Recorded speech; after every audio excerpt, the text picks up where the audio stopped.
دوسری چیز یہ ہے، یہاں بستی میں 4 چیزیں دیکھی گئی، سمجھ لو بات، جو بات کو چھپائی۔ اگر اللہ نہ کرے یہاں 20 آدمی موجود ہیں پوری بستی میں، تو 17-18 آدمی ایسے جو 24 گھنٹے ناپاکی کے عالم میں گھومتے ہیں۔ آدھے مسجد نہیں جاتے، حالانکہ ان کے اندر ایمان ہے، وہ نہیں سوچتے اگر مسجد میں چلا گیا ناپاکی کی حالت میں گناہ ہوگا، یہ نہیں سوچتے کہ میں 24 گھنٹے ناپاکی میں گھوم رہا ہوں، اس کا بھی تو گناہ ہوگا۔ ناپاک رہنے سے ہم وقت 3 بیماریاں پیدا ہوں گی، جو یہاں اس بستی میں اکثر و بیشتر سب کو موجود ہیں۔ نمبر 1، اختلاج القلب۔ قلب کی کیفیت یہ ہے کہ پتہ نہیں کس وقت کیا ہو جائے، ہر وقت خوف میں ہے۔ اگر تم یہاں کے کسی آدمی کے پیچھے چپکے سے جا کے ہو کر دو تو اتنی دور پڑے گا جا کر، وہ دل میں اتنی سی بھی جان نہیں ہے۔ آپ کیا اندازہ کر رہے ہو؟ یہ کیا ہے؟ نحوست ناپاکی کی۔ اتنا دل اور دماغ کمزور ہے کہ انسان سوچنے سمجھتے چل۔ یہاں اکثر لوگوں کی عادت اس مجمع میں یہ ہے، اگر یہ رات کو کچھ سوچتے ہوں گے کس طرح کروں تو یوں مار کے اٹھتا ہوگا، سمجھ میں نہیں آ رہا، کچھ سمجھ نہیں آ رہا، ایسے پیٹ کے اٹھتے ہیں، یہاں سے بھی ہاتھ پکڑ پکڑ کر اٹھایا جا سکتا ہے۔ یہ نہیں سوچتے کہ ایسا ہو کیوں رہا ہے، میری سمجھ میں کیوں نہیں آ رہا ہے کہ میری بچی میرے قابو سے باہر، میری بیوی میرے قابو سے باہر، میرے بچے میرے، ایسا ہو کیوں رہا ہے؟ ناپاکی۔ نیت کرو کہ انشاءاللہ تعالیٰ مرتے دم تک ناپاک نہیں رہیں گے۔ حضور اکرم صلی اللہ علیہ وسلم نے فرمایا، قبروں میں اکثر عذاب ناپاک رہنے کی وجہ سے ہوگا۔ استنجا کرنا چاہیے، قطرے آتے ہوں تو کھنکارنا چاہیے، پھر بھی نہ رکتا ہو تو علاج کرنا چاہیے، دھنیا چبانا چاہیے، کچھ تو کرنا چاہیے، یہ ناپاک گھومنا چاہیے۔ فقہا یہاں تک فرماتے ہیں کہ اگر کسی کا پیشاب چل ہی رہا ہو رکتا ہی نہیں تو اس کا بھی فقہا نہیں، دیکھو کیسی شریعت ہے۔ فرما اسی وقت وضو کر لو اور نیت باندھ لو، سلام پھیر لو، نماز پوری ہو گئی، آپ کا کچھ نہیں بگڑا، نماز ہوگی، چاہے چلتا رہو پیشاب، چل بھائی بیماری ہے۔ اب آسان ہو گیا نہیں ہو گیا؟ تو جو ناپاک گھوم رہے ہیں، اللہ نہ کرے ایسے حالت میں ان کی موت واقع ہو جاوے تو کیا ہوگا؟ اللہ ہماری حفاظت فرمائے۔ اس لیے سب کے سب نیت کریں، نوجوان بھی سب کے سب نیت کریں، انشاءاللہ تعالی ناپاک نہیں رہیں گے، بالکل بھی ناپاک نہ رہو، صاف بھی رہو پاک بھی رہو۔ کافر جو ہوتا ہے صاف تو رہ سکتا ہے، پاک نہیں رہ سکتا، اور مومن مسلم صاف بھی رہتا ہے پاک بھی رہتا ہے۔ یہ بھی ادخلوا فی السلم کافہ میں داخل ہے بات۔ اب مسلمانوں کی حالت دیکھو، سفر میں جائیں گے ٹوپی یہاں، داڑھی ہے تو یہاں، دال یہاں لگ رہی، ایک پاجامہ یہاں ہے ایک ادھر۔ اجی ہم تو بھولے آدمی، بس رہ لو ایسے، رولا آدمی ہے، بھولا رہی۔ وقار کے ساتھ چلتا تو کتنا فائدہ ہوتا۔ آپ اندازہ کریں کہ راستے میں لاش پڑی ہو، کہیں پولیس والے مل جائیں، یہ کروڑ پتی ہے کھانوے کا، صاف ستھرا رہتا نہیں، جا رہا بھکو بگڑیا بنا ہوا، پولیس والوں کو لاش ڈال تو کسے بلائیں گے؟ اور آئے ہوئے ذرا، اور آپ غریب ہیں، اسلام کی ترتیب پر ہیں، صاف ستھرے بالکل۔ ہمارے حضرت فرمایا کرتے ہیں کہ چاہے پیوند لگے ہوئے کپڑے ہوں لیکن صاف ہوں اور حلال ہوں، یہ سکھاتی ہے شریعت۔ صاف ستھرے ہو بالکل، ٹوپی صاف، داڑھی میں کنگا ہوا ہے، صاف نیل دلے کپڑے میں، چاہے پریس بھی نہیں ہے، آپ جا رہے بنے ہوئے، تو اگر ایسی حالت ہوئی دھکا لگانا پڑ جائے تو تمہیں روکے گا؟ 100 دفعہ سوچے گا اسے ٹوکوں نہ ٹوکوں، پتہ نہیں کون ہے، اپنی ذلت خود کرا لی۔ یہ ہمارا معاشرے کی خرابی ہے ایک اور۔ دوسری کیا چیز ہے؟ ایک تو آ گئی اچھا گمان، دوسری کیا ہے؟ ناپاکی۔ کیا ہے بھائی؟ ناپاکی۔ ناپاک تو نہیں رہیں گے انشاءاللہ، یہ ظاہر کی ناپاکی ہے۔ منی کے قطرے، ایک چیز اور سن لیجئے، یہ مسئلہ بتانے کا ہے اور اتنا صاف بتانے کا ہے، بہت ضروری، کیونکہ میں نوجوانوں سے زیادہ وابستہ ہوں۔ اگر کسی بندے نے بیوی کے پاس ملے، انزال بھی نہیں ہوا، دخول ہوا صرف، پھر بھی غسل واجب ہے، پھر بھی کیا ہے؟ غسل کرنا ہوگا، آپ پر غسل فرض ہو چکا، چاہے انزال ہوا ہو یا نہ ہو، دخول ہوا ہے، اب کیا ہوگا؟ غسل کرنا ہوگا۔ لیکن ان کے یہ بات کیسے سمجھ میں آئے جو بے غسلے پھر رہے مدت سے؟ اس لیے نیت کر لو پکی انشاءاللہ تعالی، یہاں جو اب تک اللہ کی محبت کے آثار نہیں اٹھے اس کی ایک وجہ ناپاک رہنے کی ہے، اور دوسرا اس کی پریشانی کیا ہو گئی کہ آپ کا دل اس قدر کمزور ہو چکا کہ بہت زیادہ اختلاج القلب، ایک سے یہاں اللہ تعالیٰ معاف فرمائے زیادہ تر فالج کا اثر ہے اس بستی پر، جس کو سب سے زیادہ بیماری پیدا ہوگی وہ ہوگا فالج، یہ تو دماغ کا ہوگا یا پھر انسان کے قلب کا ہوگا، یاد رکھنا یہ بات طبی پورے وثوق سے عرض کر رہا ہوں، اللہ کو حاضر ناظر سمجھ۔ یہ کیوں ہوگا؟ کیونکہ ہم اندر سے بھی ناپاک، باہر سے بھی ناپاک، اور اتنی جلدی پکڑے گی جس کی کوئی انتہا نہیں۔ یہاں تقریباً اگر 100 نوجوان ہیں اس مجمع میں، ان 100 نوجوانوں میں تقریباً 99 نوجوان ایسے ہیں جب وہ اٹھیں گے تو گوڈے پکڑ پکڑ کے اٹھیں گے، وہ سر پہ چکر آنے لگا ان کو۔ کیوں آ رہا ہے گناہ؟ ناپاک رہنا۔ ناپاک تو نہیں رہیں گے انشاءاللہ، یہ تو بیماریاں عالی اس بستی میں گھس چکی بیماریاں۔ نمبر 3، صاف رہنے کی کیا برکت ہے؟ دیکھو، جب آپ کبھی بھی دیکھیں گے حضور اکرم صلی اللہ علیہ وسلم نے فرمایا جب کپڑا صاف ہوتا ہے اللہ کا ذکر کرتا ہے، ایسا ہے نہیں؟ اور ذکر کرنے والی چیز زندہ ہوتی ہے اور جو ذکر نہ کرے وہ مردہ ہوتی ہے۔ قاعدہ کلیہ شریعت میں کیسے کیسے اصول بتائے دیکھو، اور جو بے ذکر ہو، مردہ ہو، اس کے آثار بھی مردہ ہی ہوتے ہیں۔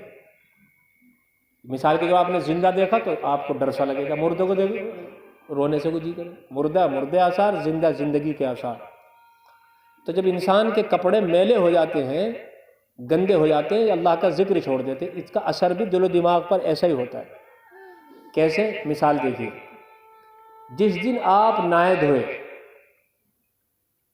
اللہ معاف فرماوے کہنا نہیں چاہیے، جمعے کے دن بھی غسل نہیں کر رہے، کہاں جاؤ گے بھائی؟ ایسے شخص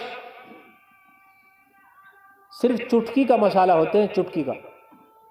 اگر آپ دیکھیں نہیں بھائی وہ تو مینڈکوں کی آواز ہے بس، ٹوں ٹوں ٹوں ٹوں ٹوں، ایک بلی سے گھوم جاوے تو سارے دلی صاف، یہ کمزوری ہے ناپاکی کی۔ جس دن بھی آپ صاف کپڑے پہنیں گے، دیکھنا نہا دھو کر، اور یہاں سے آپ چلے اپنے گھر سے، یہاں آپ کا گھر ہے، وہاں جھاڑو دے رہا ہے کوئی، تو آپ اتنی دور پہلے ہی سنبھل جاؤ گے۔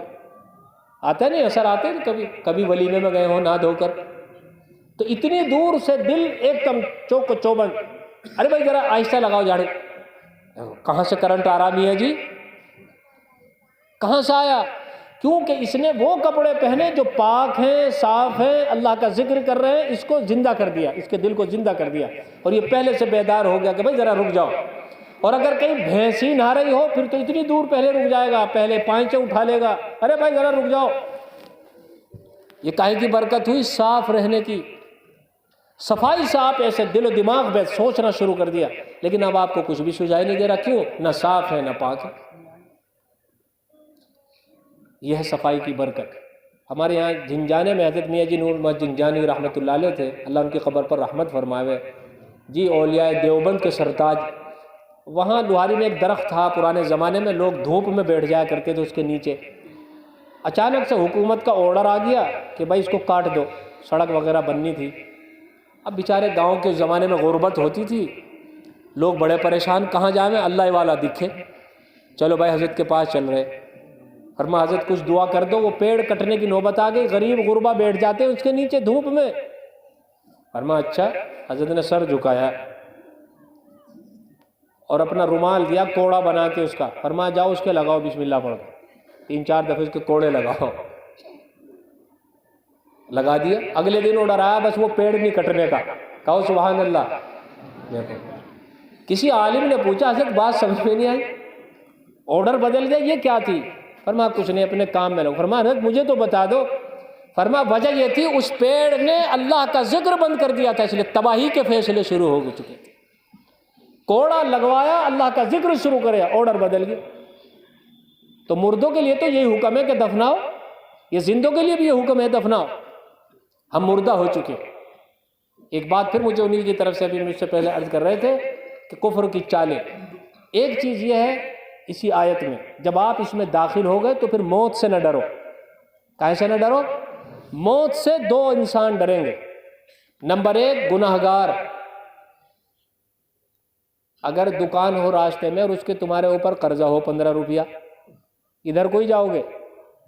اے بھائی جاؤ گے؟ کیوں آیا ڈر؟ قرضہ ہے ذمے اور پلے کچھ ہے نہیں۔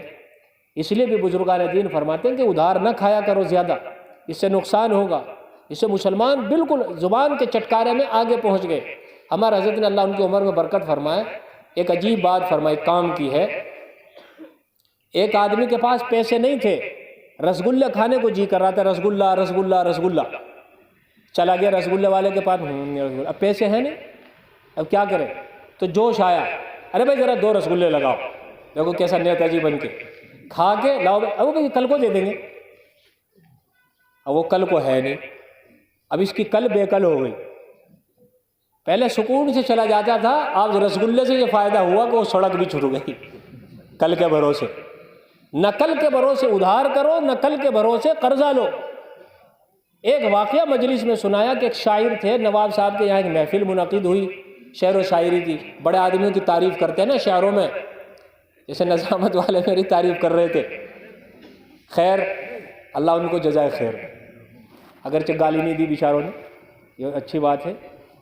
لیکن وہ جو شاعر صاحب تھے انہوں نے نواب صاحب کی شان میں اچھے اچھے قصیدے پڑھے، ایسے ہیں ویسے ہیں، ڈبل پیسے ہیں۔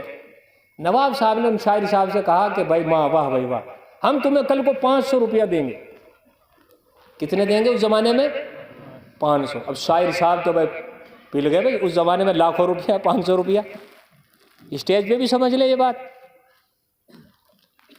آگا سوچا نہ پیچھا سوچا، بازار میں جا کے لاؤ 1 کلو بادام دے دو، 1 کلو کاجو دے دو، شہد دے دو، کشمش دے دو، کھانی شروع کر دی۔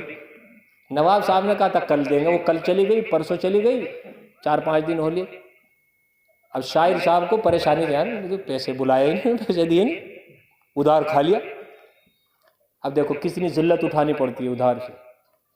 اللہ سے مانگو پہلے ہمیشہ، جب تک ایسا نہ ہو کہ واقعتاً کچھ معاملہ زیادہ ہی خطر میں، تو ادھار کو پھر بھی اللہ سے مانگ کر لے لو۔ خیر وہ وہاں گئے ان کے پاس نواب صاحب کے، السلام علیکم، وعلیکم السلام، بیٹھ گئے، نہ وہ کچھ جواب دے نہ وہ کچھ۔ بھائی یہاں تو سینہ سپٹا، یہاں تو کچھ ہو ہی نہیں رہی بات۔ شاعر صاحب پریشان، اپنا بھی کہا جی حضور مجھے پہچانا؟ ہاں بھائی پہچان لیا، آپ وہی تو شاعر صاحب ہیں جنہوں نے میرے شان میں قصیدے پڑھے تھے گزشتہ ہفتے؟ ہاں جی ہاں ہاں ہاں۔ پھر چپ ہو گیا، وہ کچھ بھی نہیں کہتا نواب صاحب، نہ وہ کچھ۔ پھر مجبور ہو کر پھر ذلت کی کھائی اور پھر کہا کہ حضور وہ اصل میں اس لیے آیا تھا کہ وہ آپ نے 500 روپے کا کہا تھا۔ اچھا، نواب صاحب نے کہا بھائی تم نے مجھے کچھ دیا تھا؟ جی نا میں نے کچھ نہیں دیا تھا۔ فرمایا تم نے لفاظی سے مجھے خوش کر دیا تھا، 500 روپے کہہ کے میں نے خوش کر دیا تھا، نہ لینا نہ دینا۔